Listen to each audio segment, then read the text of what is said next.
Sir Ekta యాత్ర చేశారంటున్నారు. ఏక్తా యాత్రలో ఎంతమందిని మీరు స్వయంగా కలిశారు? బ్రాహ్మణ్ని ఎన్ని కుటుంబాన్ని కలిశారు? వారి యొక్క స్థితిగతులు వాటి మీద మీకు ఏమి అవగాహన వచ్చింది? చాలా మంచి ప్రశ్న అడిగారమ్మా. బ్రాహ్మణ ఏకతా యాత్ర గురించి కొంచెం విస్తారంగా చెప్పాల్సి వస్తుంది ఈ సందర్భంలో. ఎందుకంటే సోషల్ మీడియా ద్వారా అందరూ అంటే దీని గురించి అవగాహన లేని బ్రాహ్మణులకు కూడా తెలుస్తుంది కాబట్టి మాకు ABC6 మంచి అవకాశం ఇచ్చింది అనుకుంటున్నాం ఈ ప్రశ్నతో. బ్రాహ్మణ ఏకతా యాత్ర యాదాద్రి నుంచి మొదలైంది. దానికి మొట్టమొదటిసారిగా అంటే దానికి యాదాద్రి చైర్మన్ గారు మాకు జెండా ఊపి మమ్మల్ని దానికి ఆ యాత్ర ప్రారంభం చేశారు. దాంట్లో దర్శం శర్మ గారు, అలాగే గిరిప్రసాద్ శర్మ గారు, అలాగే మన నిరంజన్ దేశాయ్ గారు, కోనేటి శ్రీనివాస్ గారు, అలాగే కాస్లపూడి శ్రీకాంత్ గారు, ఇలా వాళ్ళు వచ్చారు. మా యాత్ర సపోర్ట్కి అలాగే మహిళలు కూడా చాలామంది తరలొచ్చారమ్మా ఇక్కడి నుంచి. మా నవ్య మహిళా సంఘం జ్యోతి గారు, అలాగే భారతి గారు, అలాగే ఇంకా చాలామంది తరలి వచ్చారు. ఈ యాత్రలో ముఖ్యంగా మా జేఏసీలో ఉన్న ప్రతి ఒక్కరూ భాగస్వామ్యం పంచుకున్నారు. మా జేఏసీ గురించి కొంచెం మేము చెప్పాల్సి వస్తుంది కాబట్టి చెప్పాలి. నేను చైర్మన్గా ఉంటే శ్రీ ప్రమోద్ కోటార్ గారు దానికి కార్యదర్శిగా ఉన్నారు. శ్రీ సంఖ్యపల్లి భరత్ కుమార్ శర్మ గారు వారు వచ్చేసి ట్రెజరర్గా ఉన్నారు. అలాగే నాగరాజమణి గారు, అలాగే రామకృష్ణ గారు, అలాగే రాజేశ్వర్ గారు, అలాగే శ్రీ విజయ్ గారు, శ్రీ ప్రశాంత్ జోషి గారు, అలాగే మా నిజామాబాద్ నుంచి అక్కడ అర్చక సంఘం ప్రెసిడెంట్ శ్రీ సుభాష్ గారు, అలాగే ఓల్డ్ సిటీలో ఉంటూ అంటే నార్త్ ఇండియన్ బ్రాహ్మణ్స్ నుంచి శ్రీ దీపక్ ఓజా గారు, ఇలా అలాగే సంధ్యారాణి గారు, ఇలా మొత్తం అందరూ ఉన్నారమ్మా. అయితే ఈ యాత్ర ప్రారంభం చేసిన తర్వాత మాకు యాత్రలో ఒక విచిత్రం ఏంటంటే ఏ యాత్రలో అయినా మగవాళ్ళు ఎక్కువ ఉంటారు. ఈ యాత్రలో ముఖ్యంగా ఈ క్రెడిట్ అంతా శ్రీ రజనీ గారికి దక్కుతుంది. రజనీ గారు శ్రీమతి రాధా గారిని, అలాగే శ్రీ రమ గారిని, శ్రీ పద్మ గారిని, అలాగే శ్రీ వీరందరినీ తీసుకొని వచ్చింది. అలాగే శ్రీ కల్పన గాయత్రి గారు వాళ్ళు టూర్స్ ఉంటుంది, వాళ్ళ టూర్స్ నుంచి ఆ యాత్రా రథానికి సంబంధించినటువంటి అన్ని ఏర్పాట్లు వాళ్ళు పాపం చేశారు. అలాగే మాకు ప్రతి దగ్గర ఈ యాత్రలో మేము ఒక దగ్గర అయితే 90 రూపాయలతోటే జీవితాన్ని ఆ పెన్షన్తో బ్రతుకుతున్నటువంటి ప్రభాకర్ గారిని చూసాం. ఒక్కొక్క దగ్గర చాలా దుర్భరమైన పరిస్థితి. పేరుకు అగ్రవర్ణం పేరుతో అణిచివేతకు గురవుతున్నామనేది స్పష్టంగా ప్రతి దగ్గర మేము స్టేట్మెంట్స్ కూడా ఇచ్చేసాం. ఎందుకంటే ప్రతి దగ్గర ఎక్కడ చూసినా పేదరికం, ఎక్కడ చూసినా అధ్వానమైన పరిస్థితి. మాకు ఒక్కొక్క దగ్గర అయితే ఒక దగ్గర వారు ఇప్పుడు జోగులాంబ టెంపుల్ అర్చకులమ్మ, అక్కడ బాలబ్రహ్మేశ్వర స్వామి టెంపుల్ అర్చకులు శ్రీ ఆనంద్ గారు అని ఉంటారు. వారి తండ్రి గారు ఆ గుడి గంటకు ఉరేసుకొని చనిపోతే కనీసం పట్టించుకున్న నాతులు లేడు. ఏ పేపర్ మీడియాలో దేంట్లో కూడా రాలేదు. ఇలాంటి సంఘటనలు చూసాం. ఎంత దుర్భరమైన, ఎందుకంటే నేను తెలంగాణ ఉద్యమంలో శ్రీ కొండాలక్ష్మణ్ బాపూజీ గారితోటి వీరితోటి నేను యాత్రలు చేసిన అనుభవం ఉంది. ఆ అనుభవంలో విమలక్క గారితోటి వీరితోటి యాత్రలు చేసిన అనుభవం ఉంది. ఈ అనుభవంలో నేను మామూలుగా యాత్ర చేస్తూ వెళ్ళిపోయాము. ఆ అనుభవం వేరు. ఇక్కడ చూస్తే చాలా దుర్భరమైన పరిస్థితి. మాకు శ్రీ అన్నావజ్ర సూర్యప్రకాష్ గారు, శ్రీ కొమ్మోజుల రాజన్న గారు, వీరందరూ చాలా పెద్దలు, దత్తుపంత్ గారు, వీరందరూ పెద్దలు ఎంతో ఆశీర్వదించి వారు మమ్మల్ని ముందుకు మీరు యువతగా ఉన్నారు, మీరు చేయండి, యాత్ర చేయండి అని మా విఠలరావు గారు ఎక్కడికి వెళ్తే అక్కడ దయచేసి వారందరి పేర్లు కూడా చెప్పాలి. మేము యాత్ర ద్వారా సాధించిన కొన్ని సంఘటనలు ఎంత విచిత్రంగా జరిగాయి అంటే మేము మేబీ మంచిర్యాల కాదండి, ఆసిఫాబాద్ ఆ ఏరియాలో మంచిర్యాలలో యాత్ర చేస్తున్నప్పుడు ఒక పోలీస్, అంటే ఇప్పుడు పేరు చెప్పకూడదు, ఒక పోలీస్ సిఐ నేను బ్రాహ్మణునన్నా ఎవరెవరో యాత్రలు చేస్తే వారికి ఎస్కాట్గా వెళ్ళాము, మేము డీజీపీ పర్మిషన్ తీసుకొనే వెళ్ళామండి. డీజీపీ గారి పర్మిషన్ తోటే మేము మన రథానికి, మన సమాజైక హితాయ బ్రాహ్మణ్యం అన్న ఈ రథానికి మేము ఎస్కార్ట్గా వస్తామని వర్షంలో వారు ఆదిలాబాద్ వరకు మాకు ఎస్కార్ట్ ఇచ్చారమ్మా. బైన్సాలో అయితే వారు పెద్ద భరతమాత విగ్రహానికి పూజలు చేయించి అసలు ప్రతి దగ్గర మా కొడుకు వస్తున్నాడు, మా సొంత ఫ్యామిలీ వస్తుంది అన్న విధంగా ప్రతి ఒక్కరిని ఎంతో ఆదరాభిమానాలతో ఎంతో ఆదరాభిమానాలతో మమ్మల్ని ఆదరించారు. ప్రతి దగ్గర మేము ఒకటి గమనించాం, ఏంటంటే ఐక్యత పెళ్ళుబుకిస్తుంది, మామూలు స్థితిలో లేదు. బ్రాహ్మణుల ఐక్యం కావాలి అనే సంకల్పం చాలా చాలా ప్రస్ఫుటంగా కనిపించింది. అలాగే బ్రాహ్మణులలో ఒక నిర్లిప్తత కనిపించింది. మాకు ఎవరు దిక్కు, మా పరిస్థితి ఏంటి, ఇంకొక 10 సంవత్సరాలైతే బ్రాహ్మణ్యం అనేది బ్రతికి ఉండేది అని మ్యూజియంలో పెట్టుకునే పరిస్థితి ఉంటుందా అనే దాన్ని మేము అబ్జర్వ్ చేయగలిగాం. మూడోది ఏంటంటే, మన బ్రాహ్మణులలో అనైక్యతే బ్రాహ్మణానాం అనేకత్వం అనే ఆ పాత నానుడి ఇంకా వేణుళ్ళు కొనిపోయింది, అది గమనించాము. అలాగే ఈ ముఖ్యంగా బ్రాహ్మణ సంక్షేమ పరిషత్ బెస్ట్ లోన్ పెడితే ఆ బెస్ట్ లోన్ గురించి అవగాహన లేమి గమనించి మేము ఇక్కడి నుంచి వెళ్తూనే పాంప్లెంట్లు, కరపత్రాలు తీసుకెళ్ళి ప్రతి ఒక్కరికి పంచడం వల్ల అప్పుడు చాలా అవగాహన కలిగి అంతకుముందు చాలా తక్కువ స్థాయిలో ఉన్న అప్లికేషన్స్ దాదాపు 2000 పైన అప్లికేషన్స్ రావడము, మేము అందరూ బ్రాహ్మణుల తరపున శ్రీమాన్ రమణాచారి గారిని మేము రిక్వెస్ట్ చేయడం ద్వారా ఆ బ్రాహ్మణ ఏకతా యాత్ర తర్వాత ఏంటంటే సుమారు 20 రోజుల వ్యవధిని పొడిగింపచేసే పరిస్థితి ఈ జేఏసీ అనేది చేసింది. దానికి బ్రాహ్మణ సంక్షేమ పరిషత్తులో ఉన్న ప్రతి ఒక్కరికి, వేణుగోపాల్చారి గారికి, రమణాచారి గారికి, దర్శన్ శర్మ గారికి, అందులో ఉన్న ప్రతి ఒక్కరికి నిజంగా శిరస్సు వంచి నమస్కరిస్తూ ఉన్నాం. అలాగే ఇంకొక విషయం ఏంటంటే, ఇంతవరకు ఏ కుల సంఘాలు యాత్రలు చేసినా సచివాలయంలోకి ఏ యాత్రారథం వెళ్ళలేదండి. భారతదేశంలో మొట్టమొదటిసారిగా చేసిన ఈ యాత్రారథం, ఈ ఏక్తా యాత్ర, బ్రాహ్మణ ఏక్తా యాత్ర రథం సచివాలయం వరకు వెళ్ళి సచివాలయంలో ఉన్న సచివులను కలిసి, మంత్రులను కలిసి మా పరిస్థితి ఇది అని శ్వేతపత్రం కూడా సమర్పించడం జరిగింది. మేము ఏక్తా యాత్ర ద్వారా ఒక ఐక్యత తీసుకొచ్చి ఈ రాష్ట్రంలో ఒక కనెక్టివిటీ అనేది మేము సాధించగలిగాము. అలాగే బెస్ట్ స్కీమ్ ఏదైతే ఉందో ఆ బెస్ట్ స్కీమ్ వ్యవధి కూడా పొడిగింపజేసేలాగా చేశాం. అది 2019 ఆగస్టు 11వ తేదీన బ్రాహ్మణ ఏక్తా మహాసభ జరిగినప్పుడు అందులో రమణాచారి గారే స్వయంగా ప్రకటించారు, ఖచ్చితంగా వ్యవధి పెంచుతాము అని. వారే ముఖ్య అతిథిగా కూడా విచ్చేశారు. ఇది యాత్రకు సంబంధించిన సమాచారము. ఈ యాత్రలో మాకు ప్రతి దగ్గర పేర్లు చెప్తే సుమారు ఒక పెద్ద చాంతాడంత పెద్దగా అవుతుంది. సార్, ఈ యాత్ర కాకుండా మీరు చేసిన కార్యక్రమాలు ఏంటి? అమ్మ, యాత్ర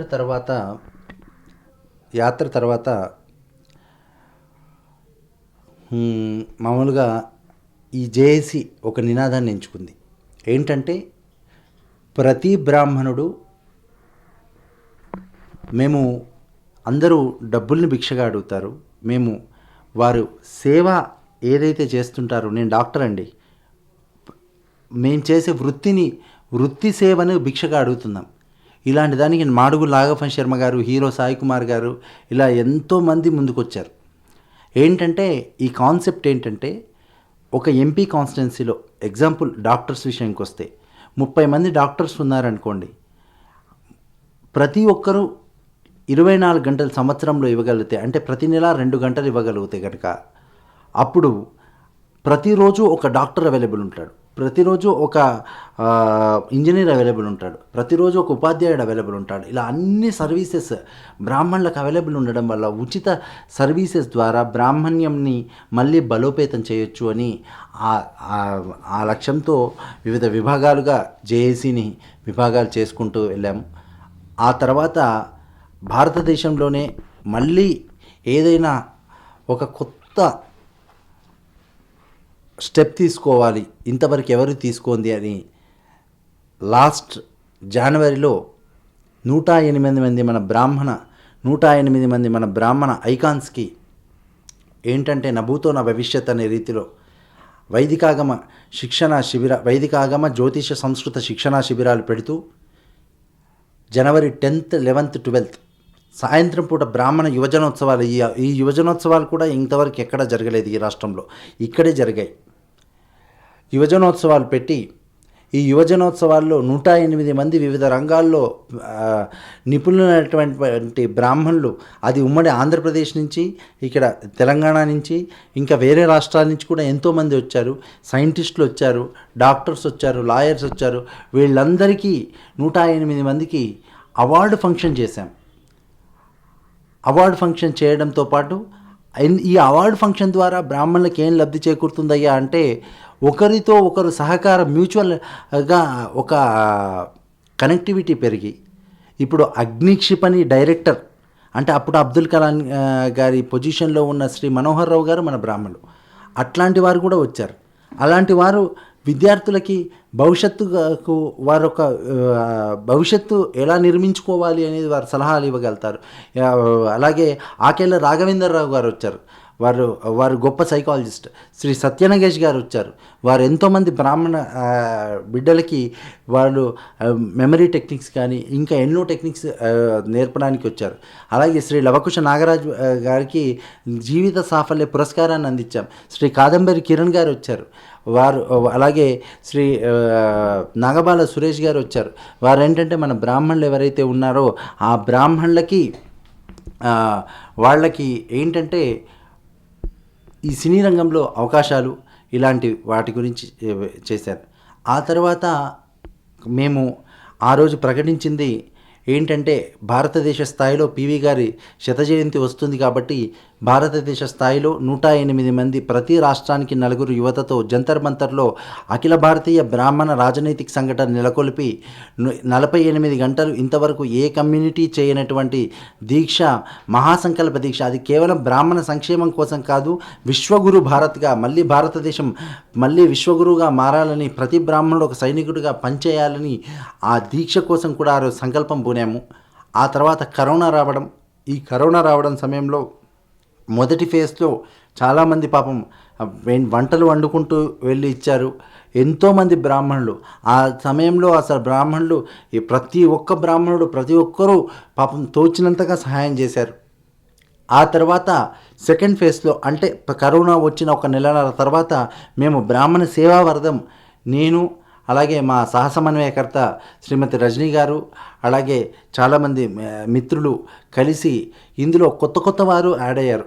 ఇప్పుడు మన పశ్చిమ బెంగాల్ డీజీపీ శ్రీ రమేష్ గారు, అలాగే శ్రీ శివనాగేశ్వర్ గారు, అలాగే శ్రీ నాగపన్ శర్మ గారు, అలాగే శ్రీ సాయి కుమార్ గారు, అలాగే శ్రీ కాదంబరి కిరణ్ గారు, అలాగే శ్రీ సినిమా నటులు అశోక్ కుమార్ గారు, ఇలా ఎంతోమంది యాడ్ అయిపోయి ఆ బ్రాహ్మణ సేవావర్ధం అంటే 2100 వారు కనుక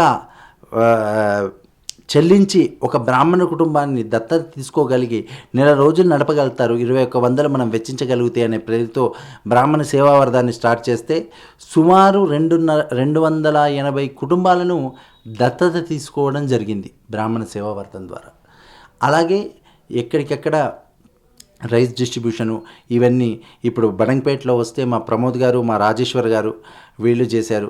నిజామాబాద్ వస్తే మా సుభాష్ గారు, రామకృష్ణ గారు, ప్రశాంత్ జోషి గారు చేశారు. ఇప్పుడు ఓల్డ్ సిటీకి వస్తే మా దీపక్ ఓజా గారు చేశారు.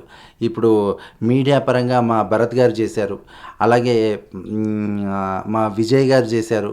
మా నాగరాజమాని గారు అయితే వారు వంటలు వండుకొని దాదాపు ఒక 30 రోజులు రోజు 108 మందికి డిస్ట్రిబ్యూషన్ చేశారు. మా జ్యోతి గారు వీళ్ళంతా నవ్య మహిళా సంఘం ద్వారా వాళ్ళు చేశారు. మా గాయత్రి గారు వాళ్ళు చేశారు. ప్రతి ఒక్కరూ జేఏసీతో చేస్తూనే బ్రాహ్మణ సేవావర్ధంతో చేస్తూనే ఇండివిజువల్గా కూడా సహాయాలు అని అందించారమ్మా. ఇది మా జేఏసీ ఏర్పడిన తర్వాత ఇంతవరకు జరుగుతున్న కార్యక్రమాలు. ఇక భవిష్యత్తు అనేది కూడా ఒక గొప్ప నిర్మాణాత్మకంగా బ్రాహ్మణ సంక్షేమం కోసము ఒక స్టెప్ తీసుకోబోతున్నాం. సార్, ఏకతా యాత్ర చేసిన మీరు మీ లక్ష్యం నెరవేరిందా లేదా? గత కొంతకాలంగా మీరు మౌనంగా ఉండటానికి కారణం ఏమిటి? మీ మౌనం వెనకాల వ్యూహం ఏమిటి? ఓకే అండి, బహుశా మా వ్యూహం ఏంటో ఈరోజు మా శ్రీకాంత్ గారు స్థాపించిన AB6 ద్వారానే ప్రకటించాల్సిన సమయం ఆసన్నమైంది అని అనుకుంటున్నాం. బ్రాహ్మణ ఏకతా యాత్ర చేసి, బ్రాహ్మణ యువజనోత్సవాలు చేసి, ఆ తర్వాత మేము ప్రకటించినట్టుగా ఈ కరోనా మహమ్మారి అనేది కనుక లేకపోతే ఈ దేశ చరిత్రలో 62 మంది ఎంపీలు ఉన్న మన ఈ బ్రాహ్మణ ఎంపీలున్న ఈ దేశంలో 48 గంటలు దీక్ష చేస్తే ఆ ఎంపీలందరినీ కూడా ఆ దీక్షకి ఆహ్వానిద్దాము అనుకున్నాము. దీని విషయంలో నేను మధ్యప్రదేశ్ సాగర్ వెళ్ళి అక్కడ గోపాల్ భార్గవ్ గారు అని అక్కడ గొప్ప నాయకులు ఉంటారు భారతీయ జనతా పార్టీ. ఇలా మధ్యప్రదేశ్ కానీ, కర్ణాటక కానీ, అలాగే మహారాష్ట్ర కానీ, అలాగే ఉత్తరప్రదేశ్, కాశీ, ఇవన్నీ నేను తిరుగుతూ ఉన్నాను. తిరుగుతూ అక్కడ మద్దతు కూడగడుతున్నాం. ఎందుకంటే ఉత్తరాఖండ్, ఉత్తరప్రదేశ్ వీళ్ళు ఎక్కువ బ్రాహ్మణులు ఎక్కువగా ఉన్న స్థానాలు కాబట్టి అక్కడికి వెళ్ళడం కూడా జరిగింది. ఇప్పుడు ఈ తెలంగాణ రాష్ట్రంలోనే ఇక్కడ ఈ తెలంగాణ రాష్ట్రానికే పరిమితం కాకుండా అఖిల భారత రాజనీతిక సంఘటన ద్వారా వచ్చే ఎంపీ ఎలక్షన్స్లో కనీసం 15 మంది కొత్త ఎంపీలు లోక్సభలో కూర్చోబెట్టాలి అనేది అఖిల భారత రాజనీతిక సంఘటన లక్ష్యం. అలాగే ఇక్కడ ఇద్దరి ఎమ్మెల్యేలు ఉన్న ఇక్కడ ఒక 8 నుంచి 10 మంది ఎమ్మెల్యేలు కావాలి అనేది అఖిల భారత రాజనీతిక సంఘటన లక్ష్యం. అలాగే ఇప్పుడు కార్పొరేటర్ ఎలక్షన్లో బ్రాహ్మణ జేఏసీ ద్వారా ప్రతి పార్టీని భవిష్యత్తులో కలవబోతున్నాం. ప్రతి ఒక్కరిని డిమాండ్ చేయబోతున్నాం. అలాగే కలిసి వచ్చే సంఘాలను కూడా కలుపుకొని వెళ్ళబోతున్నాం. ఏంటంటే ఖచ్చితంగా బ్రాహ్మణ అభ్యర్థులు ఇప్పుడు బ్రాహ్మణులు తెలంగాణలో 3% ఉన్నారండి. 3% అంటే దాదాపు 18 లక్షల మంది బ్రాహ్మణులు ఉంటారు. 18 లక్షల మంది బ్రాహ్మణులలో పాత జిల్లాలను తీసుకుంటే కొన్ని దగ్గర ఒక 3,000 కుటుంబాలు, 4,000 కుటుంబాలు, వరంగల్ లాంటి వాటి దగ్గర ఎక్కువ తీసుకున్నా కానీ దాదాపు సుమారు 8 నుంచి 9 లక్షల మంది బ్రాహ్మణులు ఈ హైదరాబాద్నే ఆధారం చేసుకున్నారు. విద్య విషయంలో కావచ్చు, ఉద్యోగం విషయంలో కావచ్చు, ఇక్కడే ఉంటున్నారు. కాబట్టి ఈ కార్పొరేటర్ ఎలక్షన్స్లో ప్రతి పార్టీని 8 నుంచి 10 టికెట్లు బ్రాహ్మణులకు కేటాయించండి అని మేము వాళ్ళను డిమాండ్ చేయబోతున్నాం, వాళ్ళను రిక్వెస్ట్ చేయబోతున్నాం. ఇది మా భవిష్యత్తు వ్యూహాల్లో ఒకటి.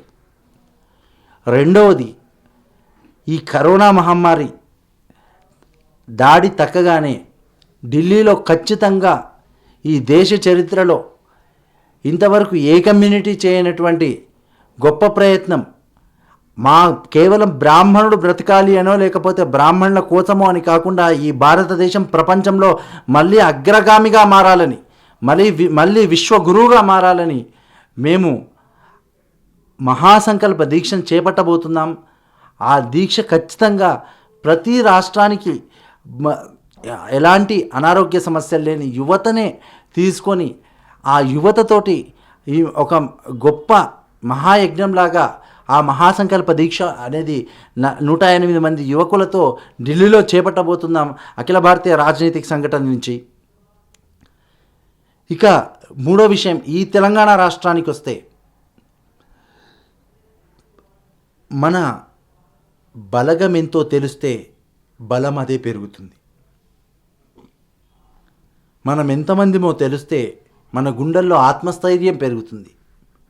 మనం ఎంతో తెలియకుండా, మన చరిత్ర ఏంటో మనం చదువుకోకుండా కేవలం మేము మేము మేము అనుకుంటూ పోతే ఎందుకు కొరగాకుండా పోతాం. కాబట్టి శ్రీయుతులు శ్రీ రమణాచారి గారిని ఈ విషయంలో సంప్రదించబోతున్నాం. ఈరోజు కూడా వెళ్ళాం, వారు ఏదో కార్యక్రమంలో ఉన్నారు. వారిని సంప్రదించి,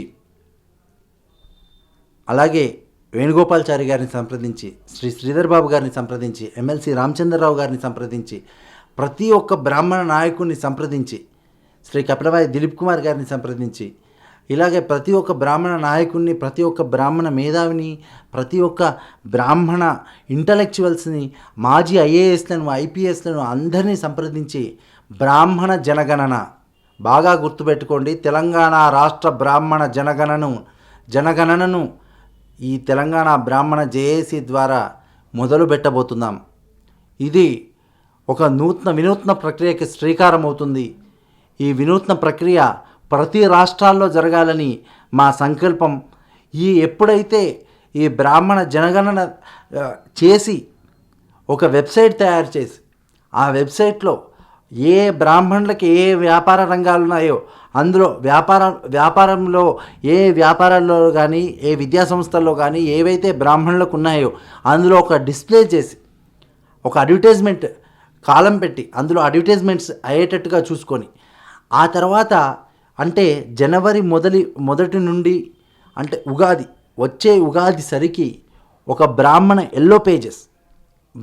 పేజెస్ తయారు చేసి, సుమారు ఈ 18 లక్షల మంది సమాచారాన్ని మొత్తము ఒక పెద్ద పుస్తకంగా, ఒక ఉద్గ్రంథంగా తయారు చేసి, ఒక 100 గ్రంథాలు కనుక తయారు చేయగలిగితే, ప్రతి జిల్లాకు ఒక గ్రంథాన్ని ఇస్తే ఏ ఇన్ఫర్మేషన్ అయినా ఆ బ్రాహ్మణులకు అందుతుంది. కాబట్టి ఈ బ్రాహ్మణుల అసలు ఎక్కడ ఏ బ్రాహ్మణుడు ఏ స్థితిగతిలో ఉన్నాడో, ఏ వ్యాపారం చేస్తున్నాడు, ఏ ఉద్యోగం చేస్తున్నాడు, ఏంటి అనేది మొత్తం తెలుస్తుంది. కాబట్టి ఇటు వెబ్సైట్ పరంగా, అటు మాన్యువల్గా పుస్తక పరంగా తెలిసేటట్టుగా ఈ ఒక బ్రాహ్మణ జనగణన, ఇది కేవలం బ్రాహ్మణ జేఏసీ అనే కాకుండా, బ్రాహ్మణ సేవావర్ధం అనే కాకుండా, ఇది ఒక వినూత్న ప్రక్రియ. కాబట్టి ఇందులో చాలామంది ఇంటలెక్చువల్స్ని కలుపుకొని బ్రాహ్మణ జనగణనను ప్రారంభం చేద్దామనే లక్ష్యంతో ఉన్నాము. ఆ లక్ష్యం కోసమే ఎలా చేయాలి, ఏంటి చేయాలి, ఎక్కడ పరిస్థితులు ఏంటి, ఎక్కడ స్థితిగతులు ఏంటి అని ఇటు ఈ రాష్ట్రం పట్ల అవగాహన పెంచుకోవడానికి, అలాగే భవిష్యత్తులో ఢిల్లీలో చేయబోయే మహాసంకల్ప దీక్ష కోసం ఎలాంటి ప్రయత్నాలు చేయాలి అనే దాని గురించే మేము వ్యూహాత్మక మౌనం పాటిస్తున్నాం. కాబట్టి వేరే రకంగా కాదు. ఇంకొక విషయం ఏంటంటే, చాలామంది జేఏసీ ఏమైపోయింది, జేఏసీ ఎక్కడికి పోయింది, జేఏసీలు కొన్ని వచ్చాయి అనేవి ఎవరికి వారు పెట్టుకుంటే జేఏసీ కాదు. జేఏసీ అనేది ఏర్పడాలి. ఈ జేఏసీ ఏ స్ఫూర్తితో ఏర్పడింది అంటే, ఉస్మానియాలో ఆ రోజు విద్యార్థులు ఏ రకంగా అయితే కలిసి ఏర్పాటు చేసుకున్నారో జేఏసీలు, ఏ విధంగా అయితే ఈ తెలంగాణ రాష్ట్ర సాధన కోసం పొలిటికల్ జేఏసీ ఏర్పడిందో, అలాగే ఈ తెలంగాణ బ్రాహ్మణ జేఏసీ అనేది ఏర్పాటు చేయబడింది కాదు, ఏర్పడినది. ఎవరికి వారు బోర్డు పెట్టుకొని జేఏసీలు అంటే అది కుదరదు. అలా ఏర్పడిన ఈ జేఏసీకి గురుతర బాధ్యతలు ఉన్నాయి. ఇంకొక విషయం ఏంటంటే, మేము మాకు మామూలుగా 2 సంవత్సరాల పీరియడ్కే ఎలక్షన్స్ అనుకున్నాము. కాకపోతే కరోనా వచ్చింది కాబట్టి ఆ పీరియడ్ను ఒక 1 ఇయర్ పెంచుకోవాలి. ఎందుకంటే మేము అనుకున్న లక్ష్యాలు సాధించాలి అంటే, ఇప్పుడు మేము ఏది కాన్స్టిట్యూషన్ చేస్తేమే అదే అవుతుంది. కాబట్టి ఒక 1 ఇయర్ పెంచి 3 సంవత్సరాల కాలంలో మేము ఈ లక్ష్యాలన్నీ సాధించి మళ్ళీ జేఏసీ తిరిగి ఎన్నికలకు వెళ్తుంది అనేది ఆ వ్యూహాత్మక మౌనం వెనుక ఉన్న రహస్యం అండి. ఎన్నో విషయాలు తెలియజేశారు డాక్టర్ గారు. మా AB6 తరఫున ధన్యవాదాలు సార్. నమస్కారం అండి. జై బ్రాహ్మణ్, జై బ్రాహ్మణ్. AB6 న్యూస్, ఇది పూర్తిగా ఉచితం. ఆధ్యాత్మికం, ప్రవచనాలు, బ్రాహ్మణుల కార్యకలాపాలు, ప్రముఖుల విశేషాలు, జీవన చిత్రం, లైవ్ కవరేజీలు. మీరు చేయాల్సిందల్లా సబ్స్క్రైబ్ చేయండి, బెల్ పై క్లిక్ చేయండి. Subscribe AB6 news.